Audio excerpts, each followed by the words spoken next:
జాతీయ రహదారులపై లారీలు ఆపడం వలన ప్రమాదాలకు నిలయంగా మారాయని, నిద్ర వచ్చినప్పుడు పెట్రోల్ బంకులు, ఖాళీ ప్రదేశాల్లో వాహనాలు ఆపి ప్రమాదాల నివారణకు సహకరించాలని తెలంగాణ పోలీస్ డ్రైవర్లను అప్రమత్తం చేస్తూ అవగాహన కల్పిస్తున్న పోలీసులను ప్రజలు, ప్రజాప్రతినిధులు అభినందిస్తున్నారు.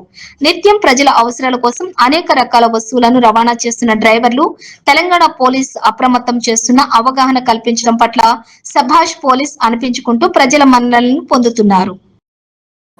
వీళ్ళు ఒక చోటు నుంచి ఒక చోటుకి రవాణా సౌకర్యాలు ఉన్నటువంటి లారీలో ప్రజలకి సరుకులు గానీ నిత్యావసర వస్తువులు గానీ ఒక చోటు నుంచి మరో చోటుకి మోసుకుపోతే రథ సారకులు వీరు. ఈ దేశంలో వీళ్ళు డ్రైవర్ సోదరులు లేకపోతే ఈ వ్యవస్థ మొత్తం కుంటుపడిపోతుంది. అవునా బ్రదర్? మన కూరగాయలు గానీ తినే ఆహార పదార్థాల పాల వరకు అన్ని కూడా ప్రజలకు సంబంధించిన వీళ్ళు ట్రాన్స్పోర్ట్ చేస్తారండి. అన్ని కూడా సిమెంట్ మనకి ఇంటికి సంబంధించిన మన తినే వస్తువులు కూడా మరి డ్రైవర్ సోదరులు ఒక చోటు నుంచి తీసుకుపోతారు. కాబట్టి డ్రైవర్ బ్రదర్ ఒక రిక్వెస్ట్ చేస్తున్నా, మీరు దయచేసి మీకు నిద్ర వచ్చినప్పుడు మంచిగా ఆపుకోండి, నిద్రపోండి ప్రశాంతంగా.